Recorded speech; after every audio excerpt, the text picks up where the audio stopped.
자, 여러분의 성경을 펴시고 누가복음 8장 16절에서 25절까지의 말씀을 함께 보시겠습니다. 누가복음 8장 16절에서 25절까지의 말씀을 우리 보시고 제가 말씀을 봉독하도록 하겠습니다. 누구든지 등불을 켜서 그릇으로 덮거나 평상 아래 두지 아니하고 등경 위에 두나니 이는 들어가는 자들로 그 빛을 보게 하려 함이라. 숨은 것이 장차 드러나지 아니할 것이 없고 감추인 것이 장차 알려지고 나타나지 않을 것이 없느니라. 그러므로 너희가 어떻게 들을까 스스로 삼가라. 누구든지 있는 자는 받겠고 없는 자는 그 있는 줄로 아는 것까지도 빼앗기리라 하시니라. 예수의 어머니와 그 동생들이 왔으나 무리로 인하여 가까이 하지 못하니 어떤 이가 알리되 당신의 어머니와 동생들이 당신을 보려고 밖에 서 있나이다. 예수께서 대답하여 이르시되 내 어머니와 내 동생들은 곧 하나님의 말씀을 듣고 행하는 이 사람들이라 하시니라. 하루는 제자들과 함께 배에 오르사 그들에게 이르시되 호수 저편으로 건너가자 하심에 이에 떠나 행선할 때에 예수께서 잠이 드셨더니 마침 광풍이 호수로 내리침에 배에 물이 가득하게 되어 위태한지라. 제자들이 나와 깨어 이르되 주여 주여 우리가 죽겠나이다 한데 예수께서 잠을 깨사 바람과 물결을 꾸짖으시니 이에 그쳐 잔잔하여지더라. 제자들에게 이르시되 너희 믿음이 어디 있느냐 하시니 그들이 두려워하고 놀랍게 여겨 서로 말하되 그가 누구에게 바람과 물을 명함에 순종하는가 하더라. 아멘. 자, 우리 오늘 10월 6일 10월 첫째 주 주신 강단 말씀의 제목은 지금 너의 믿음이 어디에 있느냐입니다. 우리 오늘 본문에 있는 말씀이기도 하고요. 우리 오늘 말씀의 주제이기도 합니다. 오늘 말씀의 주제는 단순히 믿음에 대한 부분이 아닙니다.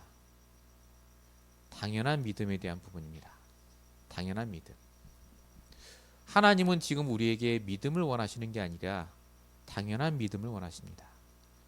하나님 자녀가 가져야 될 당연한 믿음이 뭡니까? 예수는 그리스도를 믿는 믿음은 어떻게 보면 지극히 당연한 거죠. 근데 그 당연한 믿음이 구체화가 돼야 됩니다. 그게 어떻게 믿는 겁니까? 예수를 그리스도로 믿는다. 예수님이 내 모든 문제를 끝내셨음을 믿는다. 어떻게 해요? 그걸 오늘 말씀을 통해 같이 발견하는 시간이 꼭 되셨으면 좋겠습니다. 그래서 서론적으로 말씀드릴 부분이 눈에 보이는 것에 속지 마십시오. 여러분, 믿음은 두 가지입니다. 눈에 보이는 걸 믿는 것과 눈에 보이지 않는 걸 믿는 겁니다. 불신자들은요, 철저히 눈에 보이는 것을 믿습니다. 눈에 보이고 내게 들리고 내가 경험한 것만 믿어요. 그래서 그들이 열심히 추구하는 것이 눈에 보이는 결과입니다. 지금 내 인생이 달라져야 되고 돈이 있어야 되고 이만큼 내가 생활이 되어져야 된다라고 생각하죠. 그걸로 성공과 실패를 따지고 그걸로 내 인생의 행복과 불행을 따집니다. 그런데 이 세상은요, 눈에 보이지 않는 것이 더 많습니다. 다 젖혀두고 일반적인 예를요, 눈에 보이지 않는 것 때문에 이혼하는 겁니다. 갈등이라는 게 눈에 보이지 않잖아요. 질투, 시기, 욕망, 전부 눈에 보이지 않는 인간의 감정이고 생각입니다. 근데 그것 때문에 전쟁이 일어나고 그것 때문에 사람을 죽입니다. 눈에 보이지 않는 게 사람을 저한다니까요. 눈에 보이는 게 아니라. 돈이 사람을 좌우하는 게 아닙니다. 그 돈 때문에 사람에게 있는 뭔가 모르는 눈에 보이지 않는 것 때문에 사람이 힘들어하는 거예요. 이 눈에 보이지 않는 게 뭐냐는 거죠. 이게 바로 영적인 사실이요, 영적인 문제입니다. 왜 사람이 눈에 보이지 않는 것 때문에 이렇게 힘들어할까요? 영향을 받을까요? 그게 성경에만 적혀 있습니다. 인간은 창세기 1장 27절 28절 하나님의 형상으로 창조됐습니다. 눈에 보이지 않는 하나님과 함께하고 눈에 보이지 않는 말씀을 붙잡고 소통할 때 행복하고 인도받는 인간으로 창조됐어요. 영적인 존재. 그래서 인간은 눈에 보이는 것도 중요하지만 눈에 보이지 않는 것을 붙잡고 인도받을 때 행복한 존재로 창조됐습니다. 복음과 말씀이요. 그런데 아시다시피 창세기 3장 사건으로 인해 이 사단으로 인해 철저히 눈에 보이지 않는 것은 무시하게 됐습니다. 말씀? 그게 뭔데? 네 생각이 중요해. 하나님? 하나님이 뭐가 중요해? 그런 건 없고 오로지 네가 생각하고 보고 만지고 할 수 있는 게 너의 진리다 라고 속이는 겁니다. 그 결과 사람이 행복해지느냐? 아닙니다. 더 어려워졌어요. 눈에 보이는 것에만 집착하니까요. 심지어 성경에는 이렇게 적혀 있습니다. 야고보서 4장 14절에 보니까 너희는 잠깐 보이다 없어지는 안개다 라고 말합니다. 이게 성경이 말하는 눈에 집착하는, 눈에 보이는 것에 집착하는 사람의 인생의 모습이에요. 야고보서 4장 16절에 보면 너희가 허탄한 자랑을 하니 그러한 자랑은 다 악한 것이고 지나가는 거다 라고 말합니다. 사람들이요, 이 땅에 천년만년 살 것도 아닌데 당장 눈에 보이는 것에 붙잡혀 살아가요. 그래서 하나님이 우리에게 믿음을 주셨습니다. 눈에 보이지 않는 그리스도를 믿는 믿음이요. 그래서 그 믿음으로 말미암아 요한복음 14절 나의 길이요 진리요 생명 되신 그리스도를 붙잡을 때 우리가 구원받게 됩니다. 이게 우리가 믿어야 될 당연한 믿음 중에 최우선이죠. 예수님이 내 모든 문제를 끝내려 오신 그리스도이십니다. 십자가에서 하나님 떠나 죄에 빠져 사단에게 붙잡힌 나를 구원하실 그리스도. 이 복음에 대한 믿음이 우리에게 그 무엇보다 중요합니다. 날마다 이 복음에 대한 믿음을 가져야죠. 근데 아까 말씀드린 대로 그래서 지금 내가 그 믿음을 가지고 계십니까? 가지고 있다고 생각하시죠? 근데 여러분 진짜 여러분의 믿음이 거기에 있습니까? 이 복음적인 믿음이 있냐고요. 모든 순간, 모든 걱정, 문제 속에서도 여러분의 믿음이 진짜 이 복음의 믿음이 있냐고요. 오늘 예수님이 제자들에게 너의 믿음이 어디 있느냐라고 물어보셨을 때 상황을 보세요. 편안할 때 물어보신 게 아니잖아요. 문제가 닥쳤을 때 그때 물어보신 거예요. 그래, 너희들이 예수가 그리스도 믿지? 하나님 믿는다면서. 근데 진짜 너희의 믿음이 어디냐 지금? 진짜 너희 영적 상태가 뭐냐? 라고 물어보시는 겁니다. 여러분, 한 주간 동안 우리에게 어떤 일이 벌어질지 모릅니다. 그런데 저는 분명히 알고 있습니다. 이번 한 주간 동안도 분명히 이런저런 일이 올 겁니다. 우리의 믿음이 흔들릴 사건 문제가 올 수도 있어요.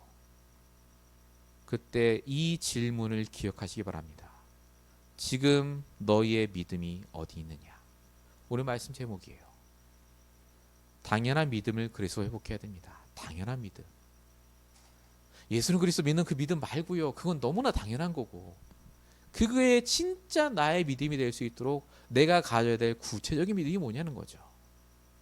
본론 첫 번째입니다. 하나님이 보시는 나에 대한 믿음이 있어야 됩니다. 복음 가진 자의 정체성. 당연한 믿음은 나에 대한 믿음이 일단 생겨야 돼요. 나에 대한 믿음.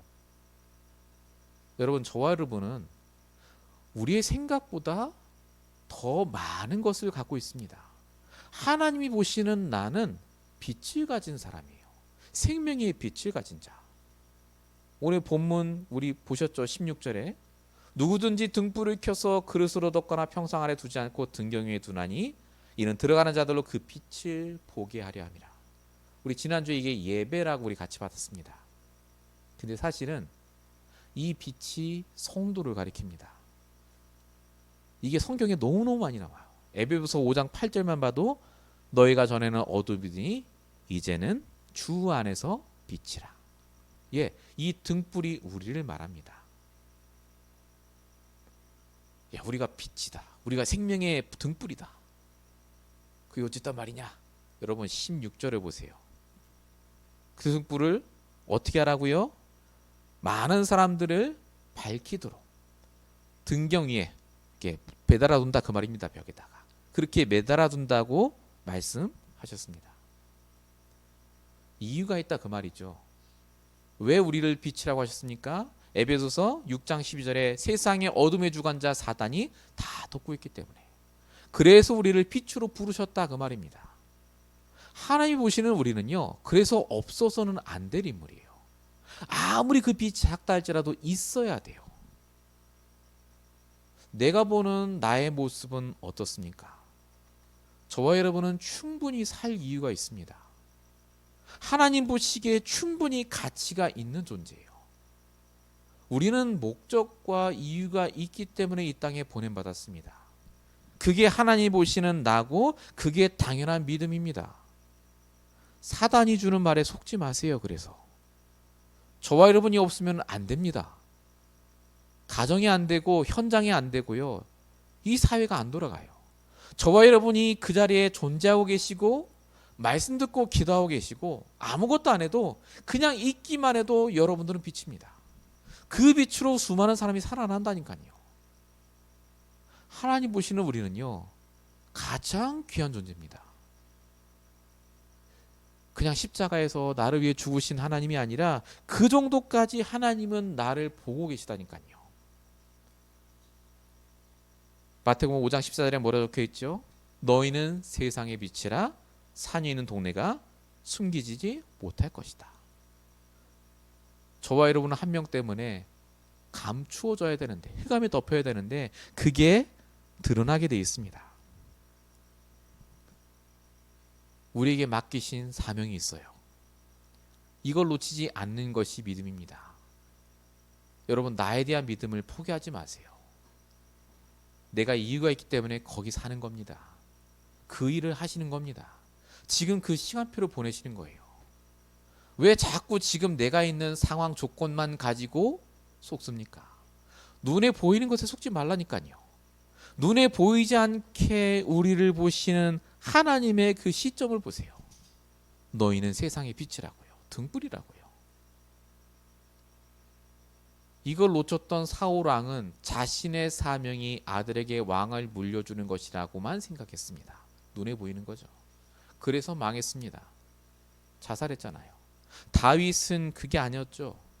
골리앗 앞에 섰을 때 분명히 자신의 이유를 말합니다. 사무엘상 17장 46절 골리앗에게 뭐라 말하죠?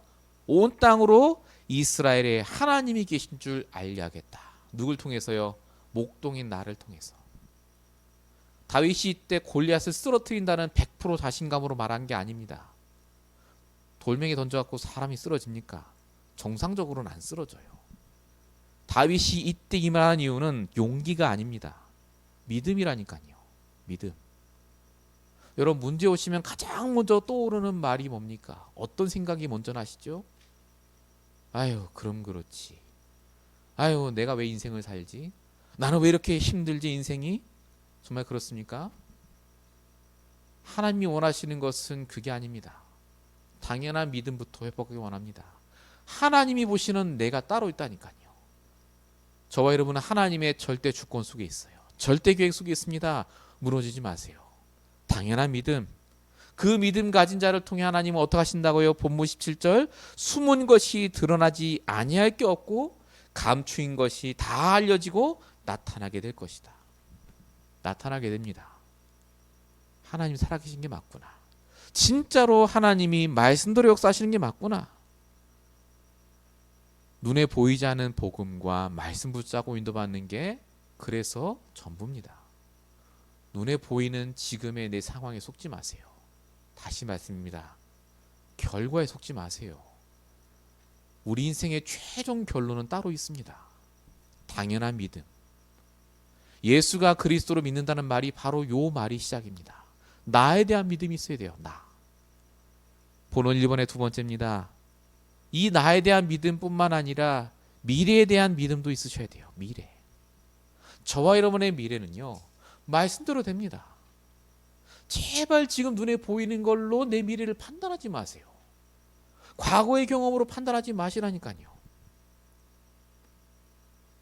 오늘 본문에 그랬던 사람이 나와요. 판단했던 사람. 본문 19절. 예수의 어머니와 그 동생들이 왔으나 무리로 인해 가까이 하지 못하니 라고 적혀 있습니다.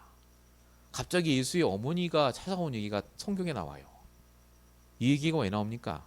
이 예수와 예수의 어머니와 그 형제들이 예수님이 바리새인 때문에 핍박당하고 지금 죽을 위기에 처해 있다는 걸 들었어요. 찾아왔습니다. 아이고 예수야, 너 이러고 있으면 죽어. 우리랑 같이 돌아가자. 이러려고 온 거예요 지금. 가족으로서 얼마나 당연합니까? 참 사랑이 넘치는 것 같죠. 근데 여러분, 예수의 어머니 마리아가 뭘 들었죠? 예수님이 누구라는 말씀을 들었다니까요. 임마누엘로 오실 그리스도, 하나님이 이 땅에 성육신으로 보내실 그 그리스도라는 걸 들었어요. 예수가 그리스도. 근데 이 마리아가 자신의 아들로 봤다니까요. 진짜 그리스도 맞다면요, 바리새인이 핍박하던 어떤 일이라도 상관없어요. 아니 하나님 본체신데 예수님이.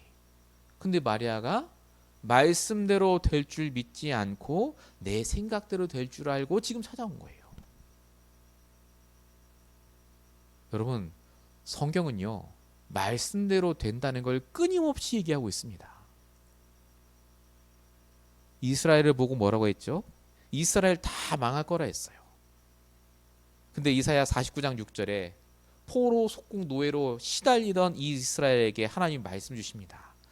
내가 또 너로 이방의 빛을 삼아 나의 구원을 베풀어서 땅끝까지 이르게 하리라. 결국 그 이스라엘 통해 그리스도가 나오고 지금 복음이 증거되고 있습니다. 아브라함은 어떻죠? 75세 나이의 아브라함, 뭘 할 수 있습니까? 근데 하나님 창세기 12장 3절 2절에 분명히 말씀하셨죠. 내가 너로 복의 근원이 되게 하겠다. 그 말씀 그대로 됐습니다. 모세는 어떻습니까? 출애굽기 3장 10절 나이 80세 분명히 말씀하셨죠. 내가 너를 바로에게 보내어 인도하여 내리라. 모세가 나이 80인데도 그 말씀 그대로 되어졌습니다. 포인트는 뭐냐면 말씀 들을 때는 안 믿었어요. 당장 내 눈앞에 보이는 현실이 아니니까. 여러분, 그 현실 따라 안 됩니다. 말씀대로 된다니까요. 초대교회 성도들에게 하나님이 사도행 1장 8절에 내 증인들이라고 말씀하셨거든요. 이걸 믿었어요. 그랬더니 사도행 2장 47절 온 백성에게 칭송을 받고 구원하는 사람이 날마다 더해지는 축복을 받았다라고 적혀 있습니다. 그래서 말씀을 놓치면 안 돼요.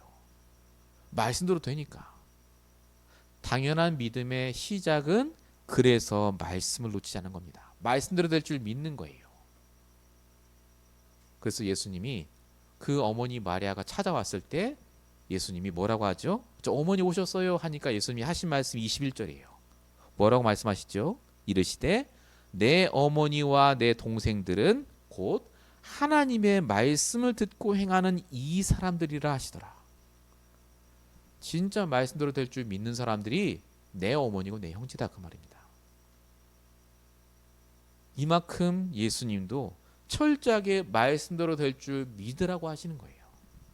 내가 누군지를 알고 말씀 따라 인도하실 줄 그 미래를 붙잡고 가는 자를 하나님 축복하십니다. 그래서 본문 18절에 예수님이 미리 얘기하셨어요. 그러므로 너희가 어떻게 들을까 스스로 삼가라.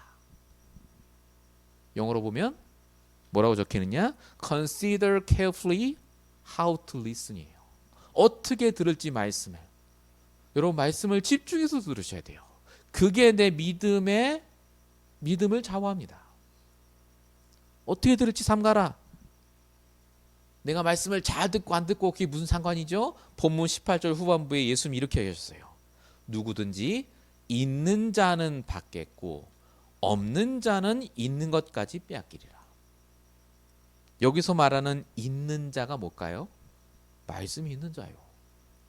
나의 말씀이 있는 자. 이 말씀이 있는 자는 믿음이 생기고 그 믿음 따라 인도받더니 응답받는다 그 말입니다.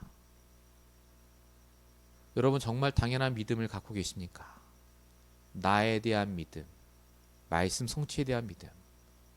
이 두 가지 믿음만 놓치지 않으면 일주일 내내 어떤 문제 사건이 와도요 흔들리지 않습니다. 여러분 말씀대로 하나님이 이끄신다니까요. 절대 다른 거 보지 마세요. 눈에 보이는 것에 속지 말라니까요. 하나님이 보시는 나, 말씀이 말하는 나, 그게 나의 결론이고 나의 진짜 모습입니다. 지금 여러분의 믿음이 어디 있습니까? 당장에 내 통장에 있습니까? 내 육신의 모습에 있습니까? 지금 내 상황에 있습니까? 말씀 뭐라고 얘기하죠? 너는 빛으로 분발하는 가장 귀한 존재. 너는 말씀 그대로 세계복음화의 최고의 주인공. 말씀을 믿으세요. 하나님 보시는 나를 믿으세요. 그리고 인도 받으시기 바랍니다. 당연한 믿음을 회복하세요. 본론 두 번째입니다. 이 당연한 믿음, 목사님 다 아는 거 왜 또 얘기하시나? 제자들도 그렇게 생각했습니다. 나는 믿음이 확실하다고. 그래서 하나님이 때때로 문제도 허락하세요. 여러분 문제가 오면요, 내가 가진 믿음이 믿음인지 불신앙인지가 드러납니다. 하나님은 문제를 통해 불신앙이 아니라 믿음이 회복되게 인도하세요. 자, 22절에 보시겠습니다. 하루는 제자들과 함께 배에 오르사 그들에게 이르시되 호수 저편으로 건너가사 하심에 이에 떠나라고 적혀 있습니다. 자, 이때 제자들의 상태, 즉 믿음이 어떠했냐면요, 정말 성령 충만했습니다. 누가복음 8장 2절부터 보면 악기도 쫓아내시고 병도 고치고, 3절에 보면요 그렇게 치유받은 여자들의 이야기가 쭉 나오거든요. 이들이 그들의 의식주를 다 책임졌대요. 가만히 있어도 다 갖다 줘, 먹을 거 갖다 주고. 역시 복음 전했더니 응답받고. 4절 보면 뭐라고 적혔냐, 각 동네에 있는 사람들이 얼마나 많이 왔든지 큰 무리를 이루었다고 적혀있어요. 부흥이 됐어요. 야, 역시 예수 믿었더니 이렇게 문제없이 하나님이 역사하시는구나.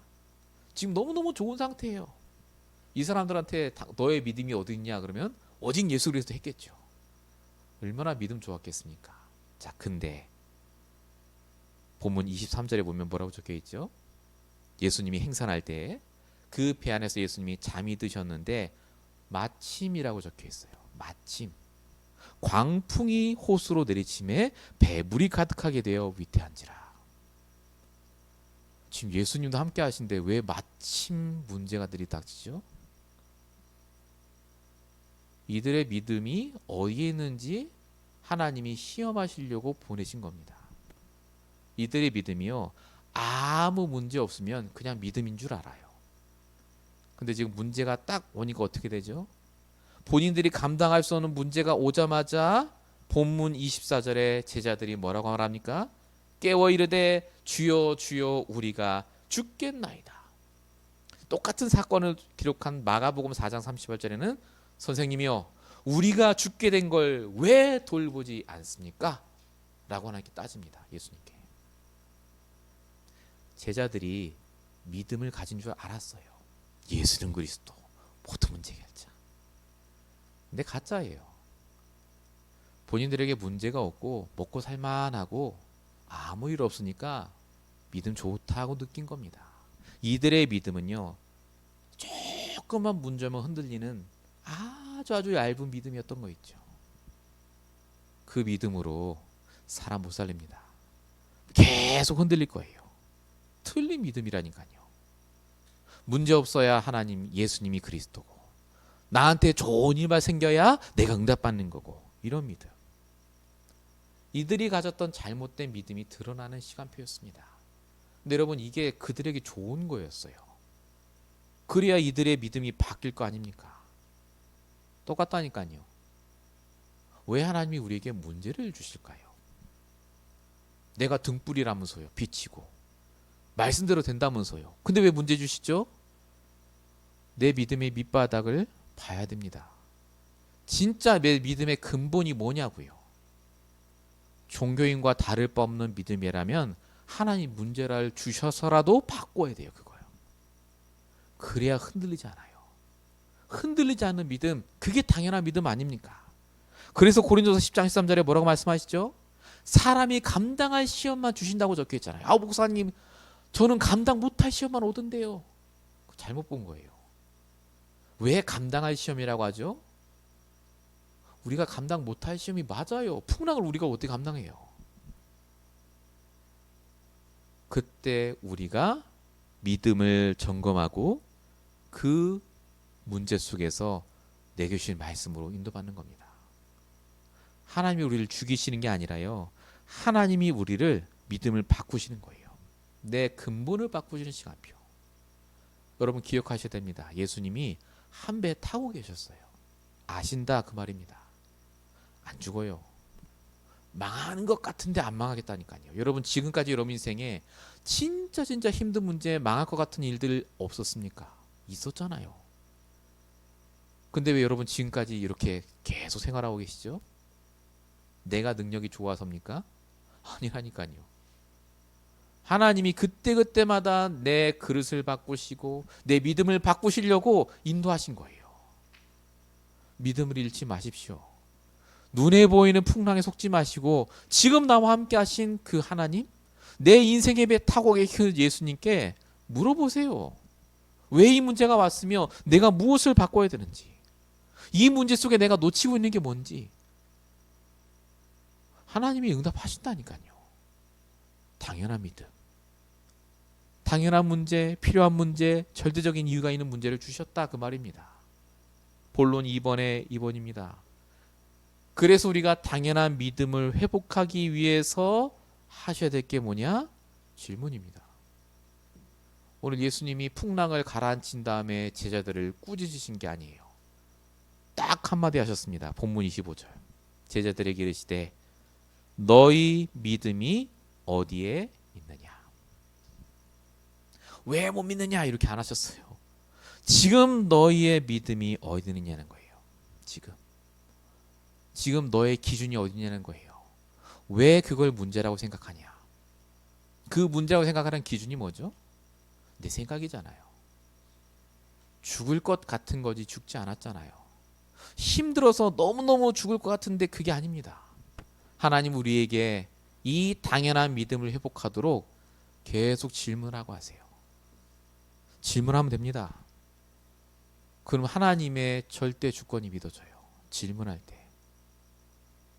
저와 여러분이 이 당연한 믿음을 회복할 때 하나님의 결론을 믿게 됩니다. 여러분 성경 예레미야 1장 5절에 분명히 적혀 있죠. 내가 너를 모태에 짓기 전에 알았고 배에서 나오기 전에 너를 성별했고 너를 여러 나라의 선지자로 세웠다고요. 이미 우리의 모든 인생의 시작과 결론이 다 정해져 있어요.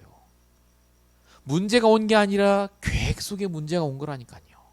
풍랑을 만나서 내가 망하는 게 아니라 계획 속에 그 풍랑을 만나 망하는 것처럼 보이는 거라니까요. 그 다음이 있어요. 그 다음. 내가 나이가 이렇게 됐고 아닙니다. 내가 상황이 이런 이제 인생이 끝났고 아닙니다. 믿음부터 회복하세요. 내 믿음이 어디인지부터 질문해 보세요.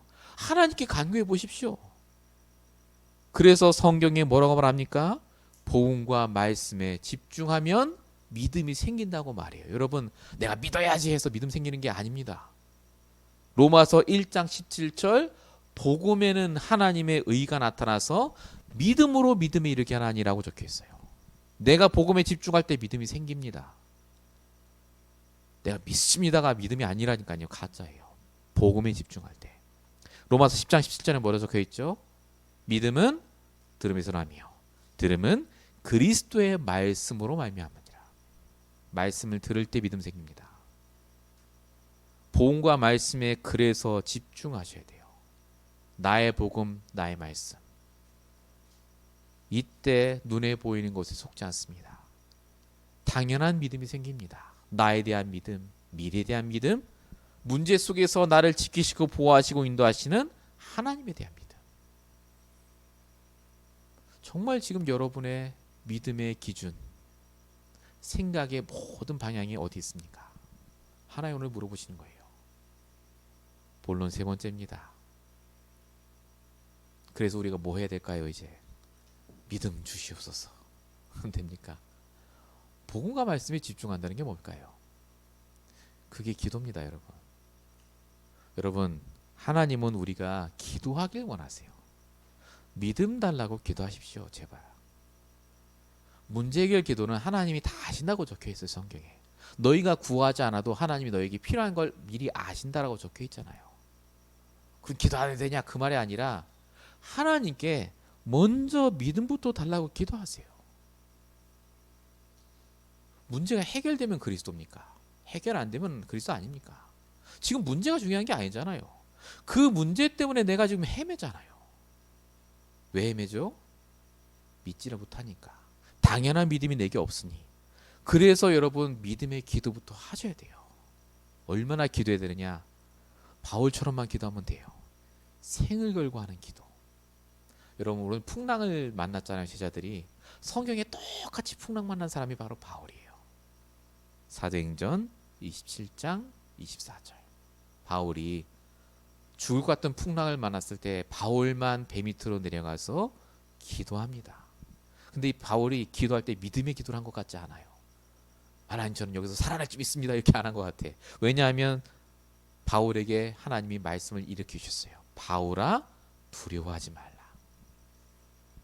바울이 두려워 안 했다면 이렇게 하나님 얘기 안 하셨겠죠. 바울이 두려워했어요. 하나님 나 이 문제 때문에 죽으면 어떡해요. 나 너무 무서워요 하나님. 이때 하나님이 바울의 믿음을 깨뜨리십니다. 근본을 바꾸세요. 바울아 두려워하지 말라. 네가 가이사 앞에 서야겠고 하나님께서 너와 함께한 모든 항해하는 자들을 다 내게 맡기셨다. 그러면서 25절에 뭐라고 하셨죠? 그러므로 여러분이 안심하라. 나는 내게 말씀하신 그대로 되리라고 하나님을 믿노라. 믿음이 다 회복이 됐어요. 죽어야 되는 풍랑의 시간표인데 바울은 믿음이 회복이 됩니다. 그때부터가 바울의 진짜 선교의 시작이었습니다. 로마로 가잖아요. 진짜 전도의 시작. 진짜 응답의 시작이 언제부터 왔느냐? 풍랑 이후에 왔어요. 죽어야 되는 그 시간표 이후에 왔다니까요. 만약에 바울이 이때 기도하지 않았다면 바울은 죽었을 거예요. 근데 바울이 이때 생을 걸고 기도하다가 믿음이 탁 바뀌고 나서요. 당연한 믿음이 회복되고 나서부터 하나님이 쓰실 수밖에 없는 인도 바뀝니다. 여러분 저와 여러분이 이 기도가 회복되셔야 됩니다. 오래 해야 되느냐 깊게 해야 되느냐 상관없어요. 성경 마태복음 6장 6절에 이렇게 적혀 있습니다. 너가 기도하면 은밀한 중에 보시는 내 아버지가 다 갚으신다고 적혀 있습니다. 하나님이요 내가 걱정하는지 근심하는지 내가 기도하는지 힘들어하는지를 다 아세요. 근데 하나님이 딱 하나 내가 기도하는 걸 은밀한 중이라서 다 보고 계십니다. 갚으신다고 적혀 있어요. 갚으신다고요. 하나님 빚 없는데 우리의 기도를 마치 빚 갚는 것처럼 다 갚으신대요. 여러분 믿음의 기도를 시작하세요. 믿음이 없다? 믿음 달라고 시작하세요. 우리가 어떻게 렘넌트 스쿨을 합니까? 우리가 어떻게 교회를 부흥시킵니까? 우리가 어떻게 사람을 살립니까? 나도 힘들어 죽겠는데. 그게 눈에 보이는 거예요. 우리는 눈에 보이지 않는 믿음을 갖고 기도한 겁니다. 우리는 못해요. 풍랑 당했어요 지금. 아무것도 없습니다. 그래도 하나님 우리에게 뭐라고 말씀하시죠? 두려워하지 말라고요. 네가 가이사 앞에 서야 하겠고 너와 관계된 모든 사람을 내가 너에게 맡겼고 이 성중에 내 백성이 많다고요. 저와 여러분은 빛입니다. 속지 마세요. 당연한 믿음 회복하시는 저와 여러분 되시기 바랍니다. 결론입니다. 그래서 우리가 반드시 놓치지 말고 지속해야 될 것이 세 가지 집중입니다. 우리 지난주에도 말씀 나눴죠. 일어나자마자 낮 시간에 잠자기 바로 직전에 여러분 믿음을 회복하는 그 시간을 가지셔야 돼요. 복음에 집중하고 말씀에 집중하고 하나님께 진짜 기도하는 시간. 여러분 기도를 그냥 하지 마세요. 하나님 뭐 들어주시고 뭐 들어주시고 이거 해주시고 그거 말고 간절한 기도를 정말 시작해 보세요. 진짜 여러분 마음 중심에 있는 기도, 내 밑바닥에 있는 기도 해보세요. 그거 안 하잖아요. 바울이 풍랑 중에 무슨 기도했겠습니까? 하나님 세계복하게 주고 그런 기도했겠습니까? 진짜 자신의 밑바닥에 있는 기도했겠죠. 나 좀 도와달라고. 그 기도 해보세요. 하나님이 기도하면 갚으신다니까요. 결론 두 번째입니다. 이 3집중 속에 여러분의 삶에 집중할 게 너무너무 많아요. 300% 전문성이라고 하죠. 내 전문성을 두고 기도하시고, 내 현장성, 사람입니다. 사람을 두고 기도하시고, 내 시스템을 두고, 내가 가는 현장, 내 학교를 두고 기도하고, 300% 기도하셔야 돼요. 삶을 두고 기도하셔야 되고, 마지막 세 번째, 미래에 집중하셔야 됩니다. 그래서 내가 어떻게 인도받을지를 늘 생각하셔야 돼요. 믿음이 있기 때문에 생각하라는 겁니다. 하나님이 하실 줄 믿고 생각하며 기도하세요. 인도받으세요. 내가 어디에 살 것이고 무엇을 할 것이고 내가 하루를 살아도 생각하고 기도하며 인도받아야 됩니다. 하나님 믿는다면요. 하나님 나를 세계복음할자로 부르셨다면서요. 전도자로 부르셨다면서요. 그럼 내가 어떻게 살아야 되고 뭘 해야 됩니까? 내가 뭘 준비해야 되죠? 그거 생각하는 건 당연한 거 아닙니까? 왜 자꾸 포기합니까? 뭘 포기합니까? 성경에 포기하라고 어디 이렇게 있습니까? 말씀대로 가세요. 당연한 믿음 가지시고 또 도전하시고 인도받으시기 바랍니다. 여러분 매주 강단 말씀을 그냥 보지 마세요. 내 인생의 방향으로 삼고 하나하나 인도받으시면요. 어느 날 우리가 렘넌트가 받았던 그 응답을 받게 돼 있습니다. 예수는 그리스도를 믿는 믿음이 구체화되시고 내 것이 되는 귀한 한 주가 되시길 축원드립니다. 기도하겠습니다. 우리를 구원하셨을 뿐만 아니라 당연한 믿음을 허락하시는 아버지 하나님, 풍랑 중에 있을지라도 우리와 함께 하시며 망하지 않도록 인도하시며 건너편까지 무사히 갈 수 있도록 말씀을 통해 인도하시는 아버지 하나님, 오늘도 눈에 보이는 것 때문에 마음으로 느껴지는 것 때문에 속상하지 않게 하시고 오직 하나님의 말씀을 따라 언약 따라 인도받게 하시며 우리 모든 이만희 교회 성도들의 한 주간의 삶 속에서 이 말씀이 성취될 수 있도록 역사해 주시옵소서. 흑암이 틈타지 못하게 하시며 사단이 정말로 역사하지 않도록 날마다 복음과 말씀에 집중하게 하시고 성령 충만의 응답을 허락하셔서 문제가 있든 없든 상관없이 오직 그리스도만 바라보는 귀한 인생 될 수 있도록 주님 역사해 주시옵소서. 오늘도 인터넷으로 또 이 자리에서 말씀드린 성도들을 주님 아시는 줄 믿사오니 모든 상황과 조건 아시는 줄 믿사오니 응답하여 주시되 하나님 정말 간절한 그 기도에 모든 것을 갚아주시고 역사해 주시옵소서.